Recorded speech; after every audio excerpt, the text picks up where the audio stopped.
장경식 증인, 김종인 증인에게 받은 보고서 류희림에게 보고하러 갔다는 여러 정황이 있고 보고하러 갔죠? 류희림 위원장에게 보고했습니까? 네, 보고했습니다. 김종인 증인 네. 보고했다는데요. 그리고 그 보고한다는 사실을 김종인 증인에게 혹시 얘기하셨습니까? 혹시? 그때 상황을 제가 좀 말씀드리겠습니다. 아마 네. 직원 입장이어서 얘기하기가 곤란할 것 같습니다. 네, 제가 여쭤볼게요.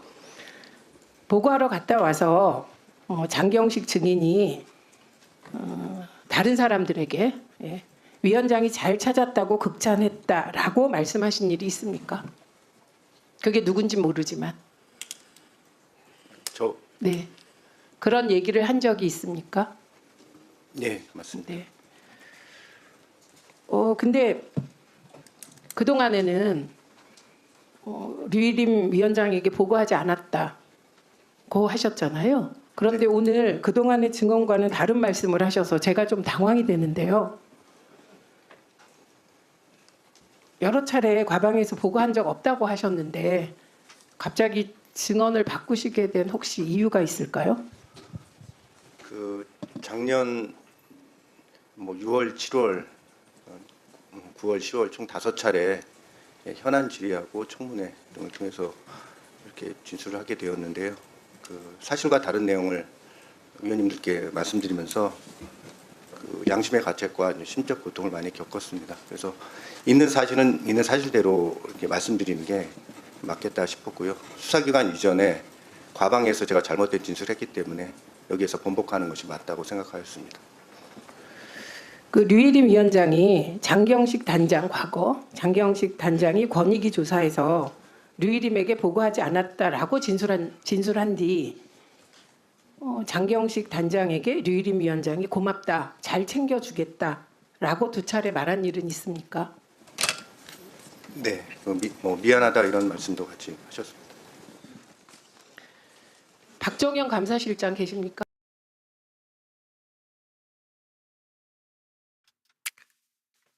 윤석열 정부의 탄핵 심판을 앞두고 윤석열 정부에 있었던 인사들이 하나둘씩 돌아서기 시작했습니다.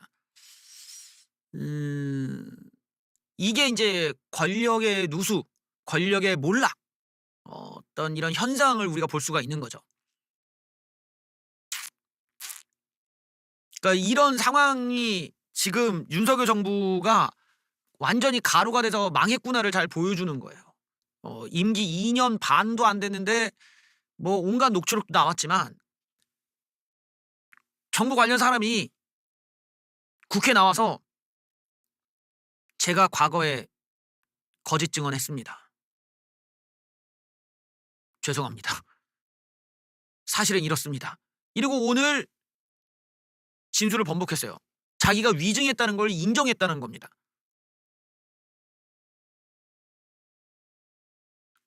류희림에게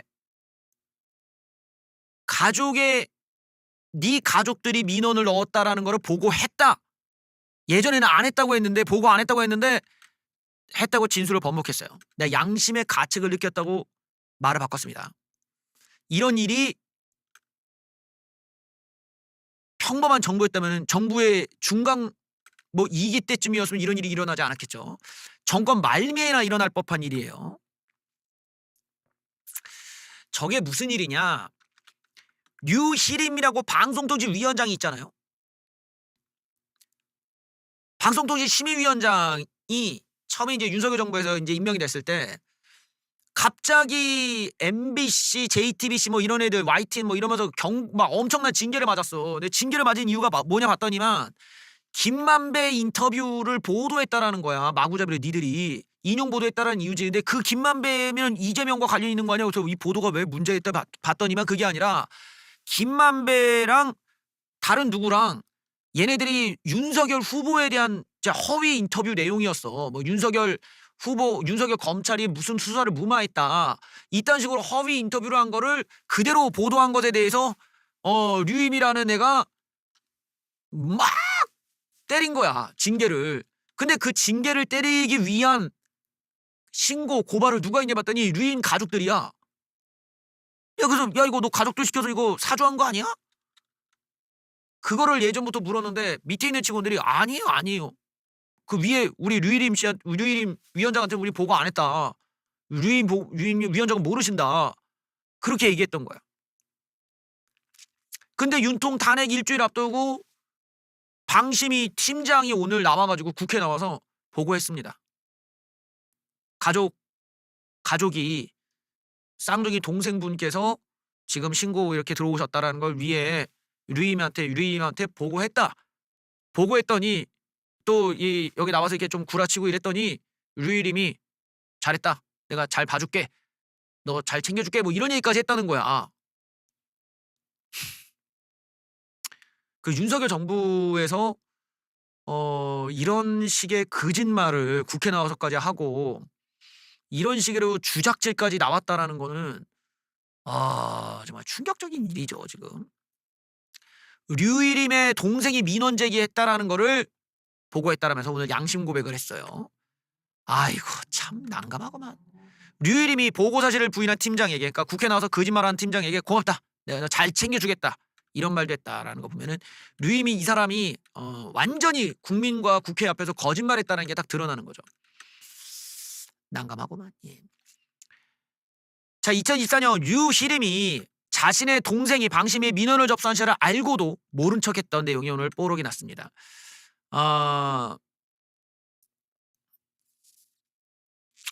그래서 류일임 위원장에게 그 내용 보고했냐 했더니 오늘 보고했다고 인정하고, 그전에는 보고하지 않았다고 거짓말했는데 오늘은 왜 증언이 달라졌냐? 했더니 내가 양심의 가책을 느껴서 심적 고통을 많이 겪었다. 오늘 사실대로 말하기로 했다. 왜 하필 오늘이었을까? 윤통의 탄핵 가능성을 높게 보는 거지 지금. 윤통 정부가 끝났다. 그러니까 뭐 윗사람들 다 잘려 나갈 거고, 그러니까 이제 밑에 있는 애들이 이제 빨리 탈출하는 거죠. 예, 이건 이 배가 가라앉고 있어. 우리 윤통 배가 가라앉고 있어. 빨리 탈출해야 돼. 이러고 막 뛰어내리는 지금 장면입니다. 그래서 이해 충돌과 관련된 보고를 류일임에게 했다는 사실을 시인함에 따라 권익위와 방심의 재조사가 불가피하고, 이 류일임 씨도 지금 뭐 이제 좀 수사도 받고 이제 인생을 실전이 다 겪으셔야 될 것 같아요. 결국에는 이제 신고를 어떻게 보면 이제 방송통신위원회 심의라는 권력을 윤석열 대통령의 심기를 위해서 어떻게든 왁구는 짜야겠는데 방법이 없으니까 저거를 가족들을 동원해서 신고를 시킨 거 아니냐라는 지금 의혹이야. 그래서 봤더니만 저때 당시에 이제 신고 내용들을 모아보니까 이상하게 류일임 씨 가족들이 많이 나와. 뭐 아들, 뭐 저렇게 동생, 뭐 누구 막 다 연루된 게 다 류일임 관련자야. 이럴 수가 있나? 그래서 신고를 사주하거나 주작질을 해가지고 그걸 마치 불특정 다수인이 신고했기 때문에 우리가 이걸 처리한다 해갖고 방송국에다가 징계를 내버리니까 이런 일이 있을 수가 있냐. 아니 이런 식의 주작질로 심의를 하는 경우는 살다 처음 보는 거 아니야. 근데 그러려면 들키지라도 말던가. 어떻게 이거를 얼마나 어설프게 했으면은 저런 게 나오고 나서 이제 좌파 애들이 들어가서 뒤져봤더니만 가족 명의에 뭐 이런 게 다 나오더라는 거지. 그리고 내부적인 이제 폭로도 나오고. 아휴 참, 뭐 왜 이렇게 그 우파 쪽이 이렇게 좀 주작이니 거짓말 논란 일어나고 이런지 모르겠습니다. 참. 여기서 끝이 아니야. 또 거짓말을 한 게 있어요. 그게 뭔지 한번 또 보시죠.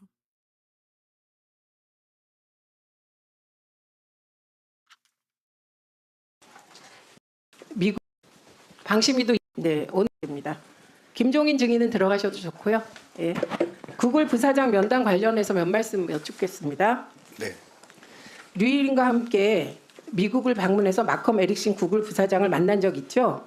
네. 네, 근데 그 부사장이 불법 유해 유튜브 콘텐츠를 신속 삭제 차단하겠다고 약속한 적이 있습니까? 그 두 가지 작년에도 말씀드렸지만 그 두 가지에 대해서 그 표현을 프라미스라는 표현을 쓰지 않았고, 네. 예, 근데 저희가 이제 메이크 슈어라든지 커미트라는 이런 표현을 썼습니다. 그래서 그 표현에 따라서 당시 이제 저희가 사전에 출장 전에 준비해간 초안과 또 이제 위원장께서 이제 저희한테 보내준 초안에는 초안이 두 가지 초안이 있었는데 그 초안에는 이제 약속이라는 표현이 들어 있었습니다. 이 약속은 없었던 거고요. 네. 류일임 위원장이 자신이 작성한 보도자료 초안을 증인에게 줬다는 것이지요. 네, 네. 그리고 구글 부사장 면담 때 민망한 일들이 실제로 벌어졌었죠. 류일임 위원장이 언성을 높이고 손으로 테이블을 쳤잖아요. 맞죠? 그 이제 부사장이 그 신속 삭제에 대해서 좀 확실한 답변을 확약을 하지 않으니 류일임 위원장이 화가 났던 것이에요. 그렇죠? 좀 예. 그래서 결과적으로 구글과 우리가 구글에 협조할 사안이 많잖아요. 방심위는. 네. 그런데 그런 일들이 제대로 이루어지게 되었습니까? 구글 측이 굉장히 당황했다고 전해졌습니다. 사전에 조율된 내용이 아니었기 때문에 그 다음 주인가 그 한국 법인에서 왔었고요. 예, 그 당황했다는 그런 표현을 하였습니다. 네.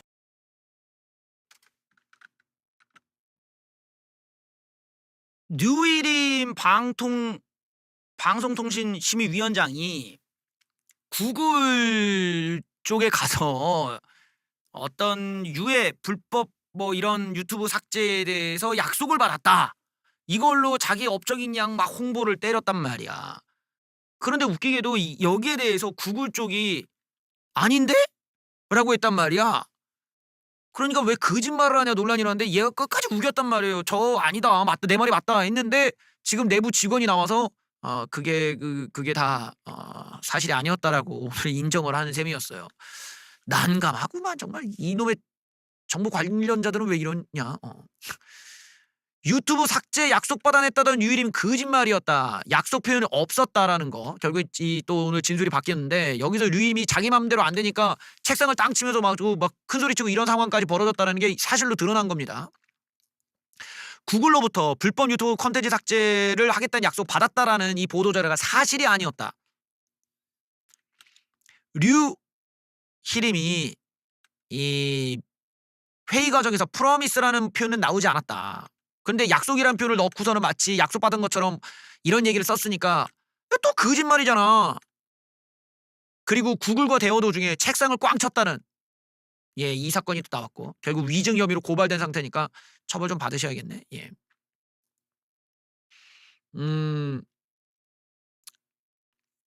류일임은 지난해 5월 미국 구글 본사를 방문해 미팅을 진행했는데 최근 발생한 유튜브 살인 생중계 컨텐츠를 계기로 한국 내 불법 유해 유튜브 컨텐츠에 구글 측이 향후 빠른 시간에 삭제 차단 조치가 이루어질 수 있다고 약속했다고 마치 이렇게 이제 업적인 양 얘기를 했지만 이게 다 거짓말이었죠.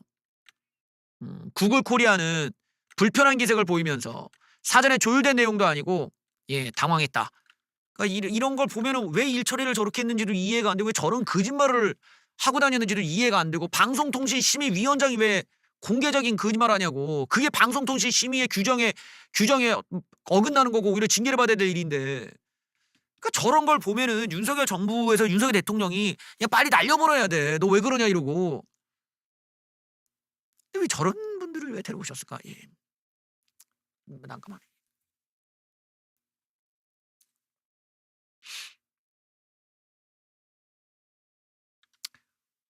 오늘 또 이제 검찰 관련해서 여러 가지 또 내용들이 공개가 됐는데 계엄 당일날 이 조지호 형님이 다른 이제 직원과 통화를 한 내용이 공개가 됐어요. 근데 이 내용이 충격적이야.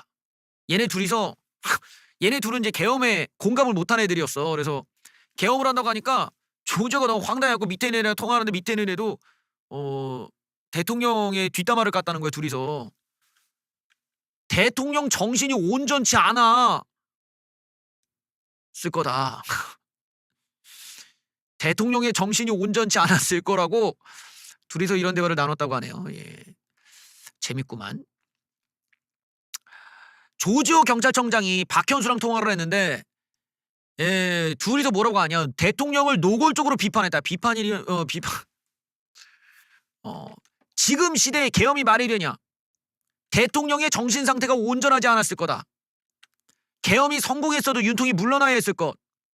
조지호가 계엄이 성공했다면 국민들 모두 거리로 나가 밀란이 일어나고 대통령이 하야했을 거라고 말했다. 조지호도 여야 당대표와 국회의원을 체포했으면 대통령은 이번 주말쯤 하야했다고 수긍했다는 것이다. 그러니까 여기서도 지금 체포 얘기가 나오는 거 보면 체포 명령이 존재했다는 걸 알 수가 있는 거죠. 예. 그리고 조지호가 김용현과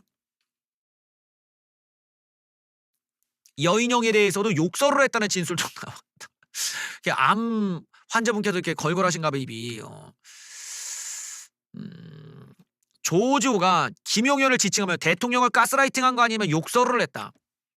여인영에 대해서도 욕을 섞어 정신 나갔다고 말했다. 이 박 국장은 현 정부에서 서울청장 대행으로 승진될 정도로 친윤석열계로 분류되는 사람인데 이 양반마저 대통령을 비난하며 비상계엄의 무모함을 지적했다는 내용입니다.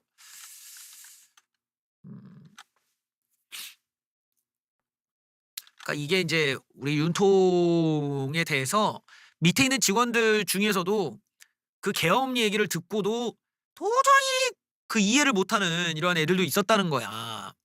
그래서 저 조조 같은 경우는 마누라까지 검찰 가서 증언을 했어요. 그러니까 마누라의 시선은 이거였어. 조지호가 계엄 얘기를 들은 날 들어와가지고는 막 대통령이 계엄을 한대 막 무슨 이런 일이고 막 화를 내더라는 거야. 그래서 또 이게 뭐 쪽지를 들고 있길래 봤더니만 이제 뭐 그런 체포 명단 같은 거였나 봐. 막 이런 거 왜 들고 왔어? 이러고 이제 그 조지호가 막 이걸 찢어갖고 쓰레기통에 버리는 거 아직 봤다. 근데 그걸 또 검찰에 제출했나 보더라고. 그러니까 막 그 남편은 이럴 정도로 뭐 이 계엄에 대해서 반대했다고 이제 증언을 하고 있는데 일단은 뭐 저런 증언까지 나오는 걸 보면은 일단 조지호 같은 경우는 정말 대통령이 좀 정신이 나가거나 그 주변에 있는 애들 이제 국방장관이나 이런 애들이 조금 대통령 이상하게 만들어가지고 이런 일이 벌어졌구나 이렇게 보던 애들도 내부에 있었다라는 거죠. 그러면서 이제 조지호가 명령을 듣자니 이것도 위법이고 안 듣자니 위법이고 이러기도 저러지도 못하는 좀 그런 상황이 있었다 이런 내용입니다. 그래서 윤통이 또 조지호한테 그 계엄이 끝나고 나서 뭐 너 덕분에 일찍 끝났다 이런 식으로 뭐 조지호가 느낄 때는 이제 조롱조로 들었다고 하는데 그런 말이 괜한 말이 아니었구나를 알 수가 있죠. 음. 그러니까 여기서 우리가 알 수 있는 게 이 계엄에 대해서 윤통이 거기에 참여하고 있는 간부들에게 충분히 설득이 안 됐구나를 잘 알게 해주는 지금 정황이라고 할 수 있죠. 뭐 이번 계엄이라는 게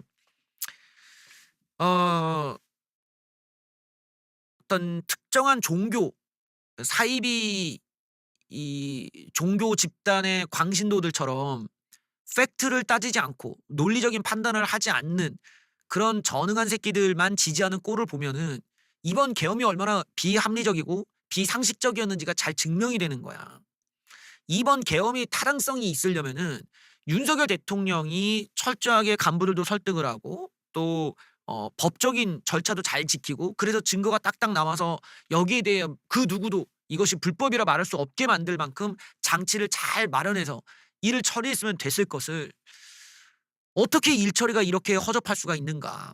나란 일을 하는 데 있어서 그것도 군대를 동원하는 일에 있어서 어떻게 이렇게 구멍이 다 뚫려 있는가. 절차적인 오류이며 명분이며 또 법적인 타당성이며 다 어긋나 있다라는 거거든.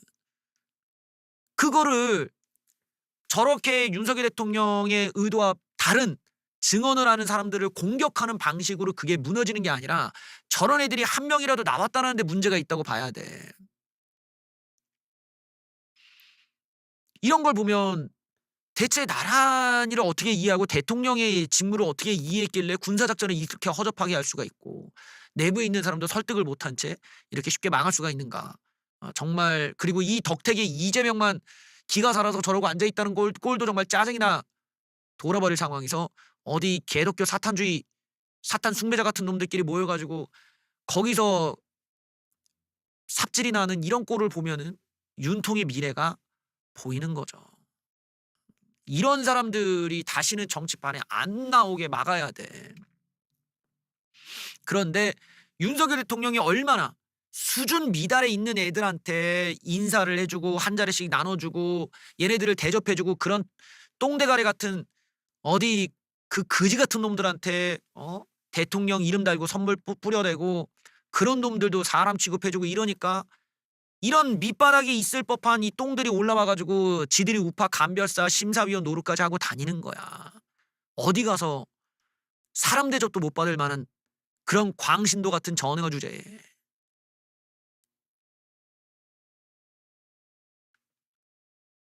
정권이 말기가 되면 대통령의 레임덕과 데드덕에 빠지면 검찰이 나서면서 경찰이 나서면서 그들의 측근을 조집니다. 문재인도 그렇고 박근혜 대통령도 그렇고 이명박 때도 그렇고 노무현 때도 그렇고 그 측근들부터 작살이 나. 지금 윤석열 정부의 임기말 현상, 임기말 세기말 현상이 나오는데 친윤계가 조짐당하고 있죠.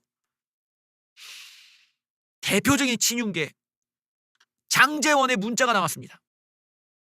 성폭력 혐의로 장제원 전 의원을 수사 중인 경찰이 당시 장 전 의원이 피해자에게 보낸 문자 메시지를 확보해 분석 중인 걸로 확인됐습니다. 장 전 의원은 성폭력 혐의를 전면 부인하며 호텔을 간 적도 없다고 주장하고 있는데 당시 보낸 메시지엔 어떤 내용이 있었는지 오승열 기자가 취재했습니다. 서울경찰청은 지난 1월부터 장제원 전 의원 성폭력 혐의 사건을 수사해왔습니다. 지난 2015년 11월 장 전 의원이 서울 강남 한 호텔방에서 당시 자신의 비서였던 A씨에게 성폭력을 행사했다는 진술과 정황을 포착한 겁니다. 당시 장 전 의원은 아버지가 설립한 부산의 한 대학교 부총장이었고 A씨는 비서로 일하고 있었습니다. 어제 JTBC 보도가 나간 뒤 장 전 의원은 10년 가까이 지난 시점이라며 갑자기 고소한데 음모와 배경이 있다는 의심이 든다고 반박했습니다. 장 전 의원은 성폭행은 거짓 주장이라며 외박을 한 적도 없다고 해명했습니다. 하지만 경찰은 2015년 11월 18일 오전 장 전 의원이 비서 A씨에게 보낸 문자 메시지를 확보해 분석하고 있는 걸로 확인됐습니다. 이날 오전 8시 40분쯤 장 전 의원이 그렇게 가버리면 내 마음은 어떡하느냐는 등 문자를 여러 차례 보냈다는 겁니다. 그러면서 전화를 받아달라, 어디 있는지라도 말해달라, 답을 해달라는 취지의 문자도 반복해서 보낸 걸로 알려졌습니다. 경찰은 장 전 의원이 문자를 보내기 시작한 시점이 피해자가 호텔을 빠져나갔다고 주장한 직후라는 점에 주목하고 있습니다. 또 이런 정황을 토대로 다른 문자 메시지와 당시 기록들을 들여다보고 있는 걸로 알려졌습니다. 장 전 의원은 반드시 누명을 벗고 돌아오겠다며 탈당 의사를 밝혔습니다. JTBC 오승열입니다. 이런 친윤계 대표적인 인물이었던 장제원이가 성폭력 고발 사건에 지금 휘말리게 됐습니다. 그런데 이게 나오자마자 문자 메시지가 공개가 되면서 했어가 돼버려 지금. 내가 어저께도 이게 했냐가 안 했냐가 이게 중요한데 한 것처럼 지금 나와버리잖아. 저렇게 되면 이러면은 이게 이 스토리가 장전이 너무 불리해지는 거야. 옛날 우리 안희정, 박원순 때처럼 문자가 나와버려. 그러면 거기에 이미 심리가 다 담겨져 있거든. 저런 대화가 있으면 안 돼, 애초에. 어떤 정치인이 또는 뭐 어디 뭐 부총장이나 뭐 이런 위치에 있는 애가 자기 비서한테 저런 이야기를 왜 합니까? 내 마음이 뭐 문자 메시지 내용이 이거는 완전히 무슨 로맨스 영화잖아 지금. 이거 우파 안희정 되나요? 여기 보면은 그렇게 가면 내 마음은 어떡해. 야, 이건 무슨 뭐 자기 마누라도 아니고 무슨 여자친구야 뭐야. 그렇게 가면 내 마음은 어떡해. 내 마음은 어떡해. 마음이 힘들다. 야, 너무 로맨틱하다.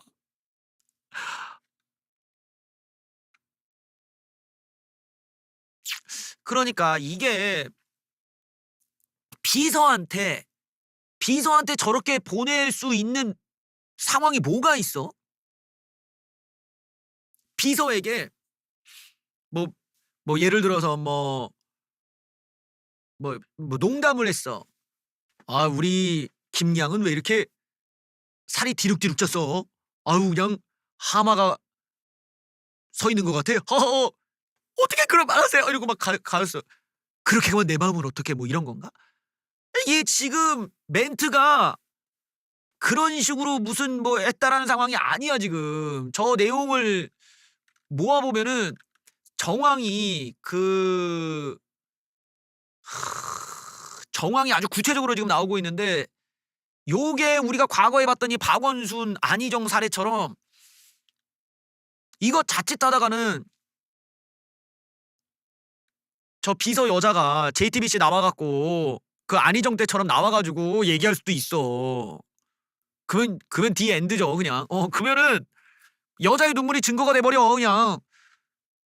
게다가 이게 재원 형님 같은 경우가 지금 뭐야 이거. 윤통도 날아가니까 방어막도 없는 상황에서 뭐 친윤계가 지금 뭐 덜덜덜 떨고 있는 지금 상황이잖아. 이철규도 한 대 맞았겠다. 나머지들도 지금 뭐 이재명이 당선되는 순간 다 특검 대상이 될 텐데. 야, 여기서 재원 형님 이거 쉽지가 않다. 이거 여자까지 이거 JTBC 나오면 안 되는데 이거. 내용을 한번 보면요. 구체적인 상황이 나오고 있는데 뭐라고 하냐? 2015년도에 장제원이 부총장이었을 때 그 비서였던 피해자. 그러니까 비서와 부총장의 관계였는데 선거 준비 과정에서 저녁 식사를 함께 했다. 여기서 술자리로 이어졌다. 그런데 피해자 여자는 중간에 기억을 잃었는데 눈 떠보니 호텔 방 안이었고 장제원에게 성폭력을 당했다. 2차까지는 기억이 나는데 3차 전화기로 확인해 보니까 호텔에서 3차로 와인바를 들러 방으로 온 걸 알게 됐다.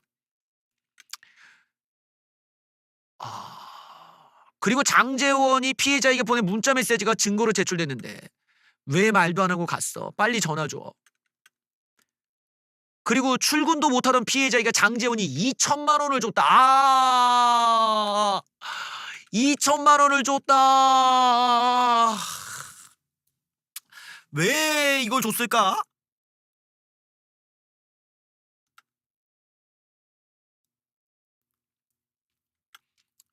그런데 그런 사실 자체가 없다. 2천만 원 이게 입금 내역이 있을 테니까 이거는 예.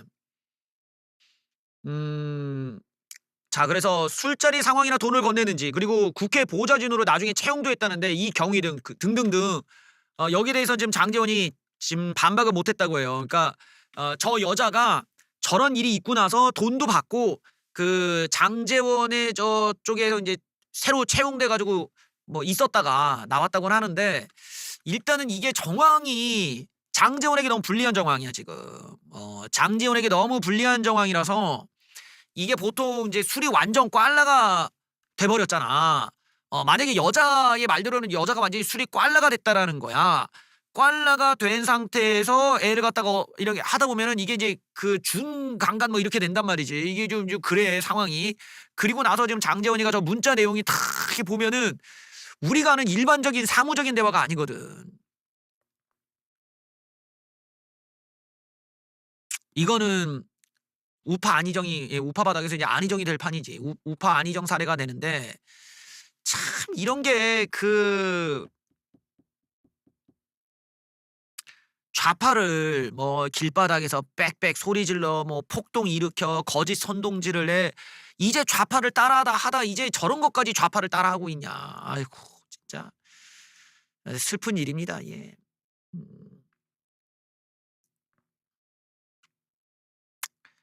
여기에 또 명태균은 끝나지도 않고 수사가 이준석도 수사 선상에 오를 정도로 계속 검찰이 쑤시고 있습니다.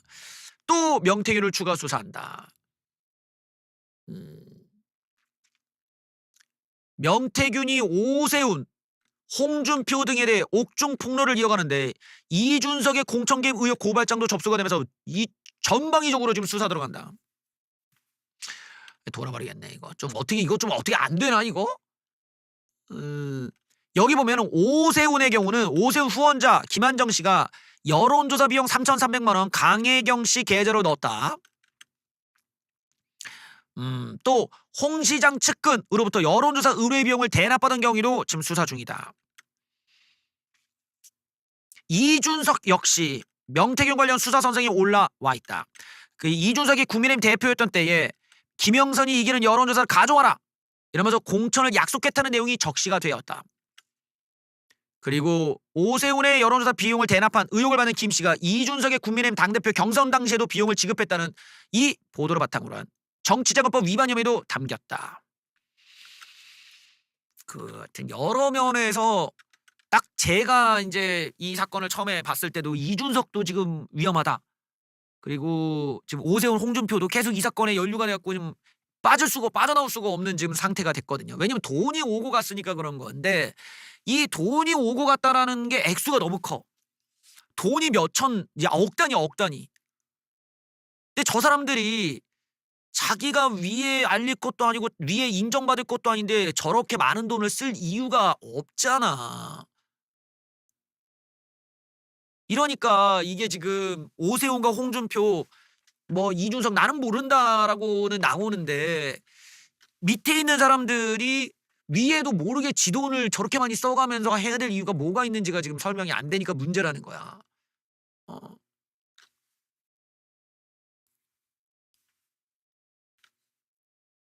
일단 홍준표부터 보죠. 명태균의 녹취록이 또 나왔어. 선거법 위반으로 홍준표 고발하겠다라는 녹취록이 나왔는데 이게 홍준표 측근한테 했다는 내용이거든요. 그러니까 홍준표가 선거법에 위반한 뭔가가 있었다라는 이야기로 될 수가 있기 때문에 이게 조금 또 문제가 돼. 홍준표 측근들의 여론조사 비용 대납 의혹인데 홍 시장의 여론조사 비용을 댄 측근이 명태균에게 돈 갚으라고 닥달을 하니까 명태균이 선거법 위반으로 고발하겠다. 결국에는 해당 조사의 불법성이 있었던 거 아니냐. 홍준표는 나는 모른다 이런 입장이에요 지금. 이 통화 녹음을 보면은 홍준표 선거법 위반 고발한다고 내가 방 누구누구한테 3, 4월까지 있으라고 좀 닥치고 있으라고 내가 얘기했다. 돈 갚으라고 독촉을 하니까 명시가 홍준표를 선거법 위반으로 고발하겠다는 내용이다. 또 홍준표의 아들 친구의 이름까지 대면서 고발을 또 언급한다. 내가 그 아들 친구한테 홍준표 선거법 위반 고발하겠다고 얘기했어. 뭐 이런 내용이야. 둘 다 홍준표의 여론조사 비용을 대납했던 사람들입니다. 액수가 장난 아니게 커요. 일단 5천만 원 현금으로 보냈고 다른 사람은 4,300만 원을 11차례 걸쳐서 계좌 입금했다. 그리고 계좌 입금하는데 둘 다 다른 사람 이름으로 했다. 되게 이상하잖아 지금. 액수도 큰데 이거를 다른 차명 다른 사람 이름으로 이걸 넣으려고 했다는 거. 즉 어떻게든 뭔가 꼬리를 안 잡히고 마치 불법적인 거래를 하는 사람들의 행태처럼 하고 있잖아. 자기가 당당하게 나 혼자 보기 위해서 한 거다라면 자기 이름으로 정정당당하게 공식적으로 요구해서 했으면 될 텐데 왜 차명으로 입금을 하고 현금으로 하고 이런 식으로 마치 범죄 집단이 몰래 불법적인 거래 하듯이 이렇게 은밀한 방법을 썼냐가 설명이 안 되는 거야 이게. 개인적으로 내가 이 사람들의 주장은 박 씨나 최 씨는 개인적으로 내가 궁금해서 줬다는 건데 왜 개인적으로 궁금한데 왜 다른 사람 이름으로 했냐. 이게 홍준표도 알았다면 정치자금법 위반이 바로 되거든. 그래서 이 사람들은 그리고 또 문제가 뭐냐 이 사람들 돈을 보낸 사람들이 모두 홍 시장 당선 이후 대구시 공무원으로 채용됐다. 아하 준표 형님 이건 또 뭐 이거 곤란한데? 요 돈을 보낸 애들이 홍준표 대구시장 당선 이후에 대구시 공무원으로 채용됐다.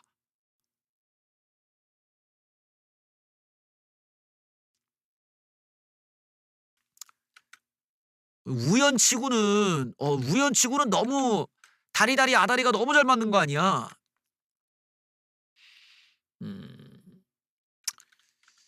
글쎄 난감하다. 내가 우리 이번 대선에서는 준표 형님과 이 오세훈은 꼭 필요하단 말이야. 이 사람들이 있어줘야 그 경선에 대한 관심도나 히트, 어떤 성공률이 높고 흥행을 할 수가 있고 여기서 이제 특히 이제 홍준표는 페이소스가 있잖아요. 자기 인생의 마지막 대선이라는 점 때문이라도 어떤 홍준표의 노익장 이런 걸 잘 보여주면서 뭔가 사람들에게 마지막 피날레를 어떻게 장식할 거냐 그러면서 어떤 대통령 후보가 딱 될 수도 있는 거고 그런 걸 사람들에게 즐거움을 주는 거지. 그걸 보다가 이재명을 보면 팍 인상이 써지는 거야. 이재명 여기는 그래도 좀 뭔가 이렇게 스토리가 있고 재미가 있으니까 필요하거든. 또 오세훈도 말이야 무상급식 때 그 굴욕을 겪고 이렇게 대통령 후보까지 되는 이런 어떤 인생 역전의 모습을 보여주잖아. 하필 이 두 사람 다 이 명태균 이슈에서 지금 헤어나오질 못하고 있고 자기 측근 관리에 지금 실패했다라는 점은 좀 분명해 보여요. 오세훈 쪽은 지금 말이 바뀌었어요. 말이 바뀌어서 명태균과 만난 거 인정했습니다. 이걸 어떻게 극복할지 보죠. 오세훈도 지금 힘든 상황인데 명태균과 오세훈이 7번 정도 만났다는 구체적 내용, 장소 이런 등등등에 대해서 오세훈 측에서는 만난 적 있는 거 인정한다. 명태균이 주장하고 있는 중국집에서 만남 가진 거 인정했습니다. 인정했는데 이것도 이게 약간 말이 바뀐 거야. 사실 인정한 것도 이 사실관계에 있어서 명태균한테 지금 밀려버린 거지. 명태균이 팩트를 제시했다는 게 맞는 거잖아 지금. 그러면서 오세훈 쪽의 주장은 명태균과 관계를 끊기 위해 한 달간 시간이 소요됐고 그래서 만나준 거다. 하지만 오세훈이 직접 안 만나고 강철원 부시장이 대신한 거다. 그래서 강철원이 만났다 보니까 오세훈은 명태균을 기억하지 못하는 거라는 해명을 했다. 그러다가 명태균과 강철원이 갈등이 생겼고 서로 다퉈서 이제 본 적이 없다. 그래서 오세훈 측의 주장은 명태균과의 구체적 만남을 가진 건 오세훈이 아니라 강철원 부시장이다.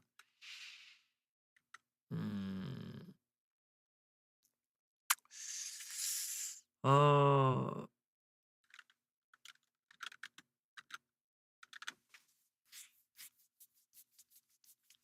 근데 일단은 명태균 쪽이 얘기했던 식당 맞았고 만남 횟수 여기에 대해서 오세훈이 틀렸거든요. 그러다 보니까 요게 가다가 보면은 지금 오세훈 측도 명태균과 팩트 게임에서 좀 밀렸어요. 준표 형님은 돈을 입금한 사람들에 대한 대가성이 존재하기 때문에 더더욱 의심을 받을 수밖에 지금 없는 상황이지. 이거를 홍준표가 만약에 몰랐다면 왜 저 사람들을 공무원으로 채용했는지 설명이 나와야 될 거야. 근데 참 이상하잖아. 홍준표 모르게 여론조사를 몇 천만 원을 들였던 사람들에게 공무원 채용을 시켰다라. 오세훈은 명태균을 난 몇 번 안 만났다고 했는데 명태균이 말한 식당에서 만난 걸 인정할 수밖에 없었다라. 여기서 끝이 아니야. 예.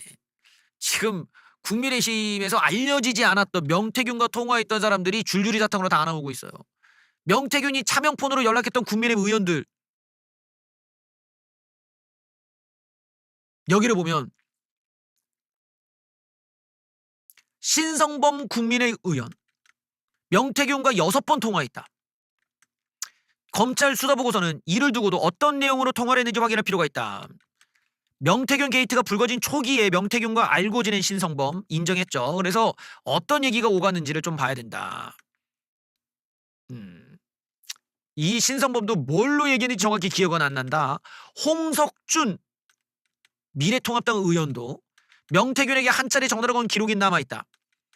명태균과 함께 기소된 피의자 이모 씨와 지선에서 대구시 후보자 공천으로 바꾸자 있다는 점에 비추어 피의자 명태균이 피의자 이모와 관련하여 홍석준과 상의한 것으로 보임. 그러니까 아주 깊이 박혀서 활동했었구나를 알 수가 있는 거죠. 당시 홍전 지역구는 대구 달서갑이었다. 그래요. 또 명태균은 차명 전화로 몇몇 언론인과도 문자를 나눴는데 그 중에는 조선일보 기자도 포함되어 있다.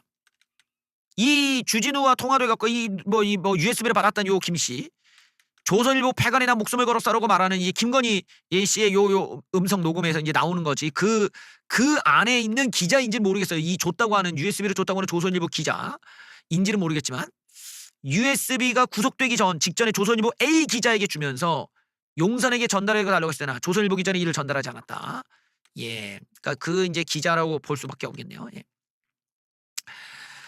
그러니까 이제 명태균이라는 사람이 국민의힘, 그러니까 우파 전신회의였던 정당에서부터 거기 안에 있는 이 경상도 의원들과도 인맥이 있었고 전화를 서로 간에 주고받을 수 있는 관계까지 들어와 있었고 저렇게 또 조선일보와도 통화를 해서 얘기할 수 있는 나름대로 발이 꽤 넓었다.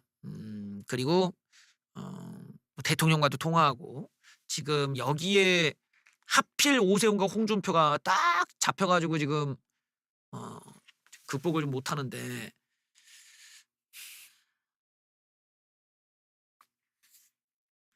참 우리가 갈 길이 멀다. 트럼프 문제도 있고 우리 경제 발전도 있고 이재명도 제껴야 되고 명태균도 제껴야 되고 계엄도 제껴야 되고 뭐 이런 개독교 쓰레기 놈들 부정선거충들 다 제껴야 되는데 갈 길이 먼데 저 명태균 쪽에 폭로가 매일같이 일어나니까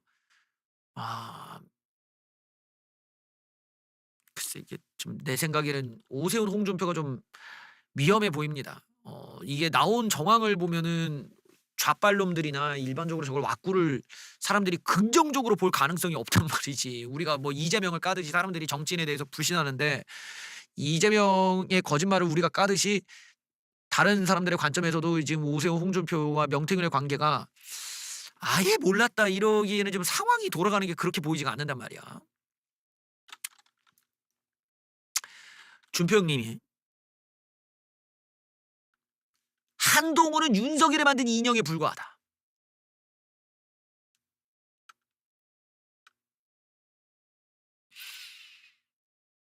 홍준표 대구시장이 최근 정책부를 제기한 한동훈을 겨냥해 윤석열이 만든 인형에 불과하다.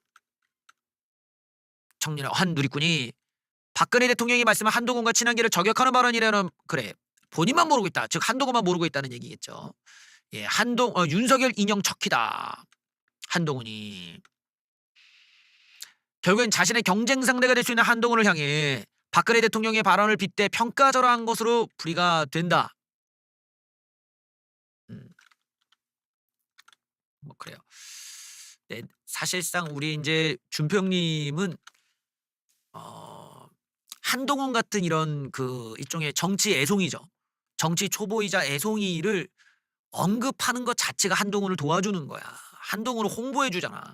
그러니까 홍준표는 오히려 이제 이 오세훈의 정책, 그러니까 오세훈이 서울시장이고 자기는 대구시장이기 때문에 여기 사이즈에서 좀 밀릴 수가 있어. 그래서 오히려 홍준표는 오세훈과의 이런 경쟁 구도, 어떤 라이벌 구도로 만드는 게 자기 몸값을 올리는 방법인데 한동훈과 대립한다는 거는 한동훈이 손해보는 장사가 아니잖아. 홍준표가 까줬어. 완전 땡 규지. 이렇게 생각할 거란 말이에요. 그러니까 사실 준평님이 지금 대선을 준비하는 전략이 별로 그렇게 긍정적으로 내가 보이지가 않아요. 준평님은 한동훈 제껴. 그냥 한동훈 무시하고. 왜냐면 한동훈은 홍준표가 안 까더라도 밑에서 애들이 다 까. 뭐 어디 뭐 친윤계 쪽 애들이 까줘. 당에서도 까줘. 어디 틀투보들도 까줘. 뭐 부정선거충도 까줘. 그러니까 굳이 준평님 언급 가치도 없다고 봐야 돼. 근데 준평님은 좀 더 거시적인 쪽으로 가시고 명태균 이슈나 이런 부분들에 대해서 지금 본인이 휘말려 있다 보니까 한동훈을 까게 되면 한동훈이 명태균 이슈로 홍준표를 긁어댈 거란 말이야. 그러면 이제 준평님이 좀 곤란할 수가 있겠죠. 어쨌든 우리 우파 쪽이 지금 뉴스가 다 안 좋아요. 장제원, 오세훈, 홍준표, 그다음에 지금 봤던 류희림 이 내용들, 그다음에 앞으로 보면 또 이진숙 누님도 있고 뭐 별의별 내용들이 쭉 나오는데, 또는 뭐 한덕수의 탄핵도 좀 뒤로 밀려가지고 대통령 탄핵보다 늦게 나올 수 있다, 이런 걸 보면은 하나같이 지금 우파한테 유리한 정황이 아무것도 없어 지금. 근데 이걸 액땜으로 보고 그냥 뭐 그래 매도 미리 맞는다 생각하면은 뭐 그나마 좀 뭐 정신 건강이 좋겠지.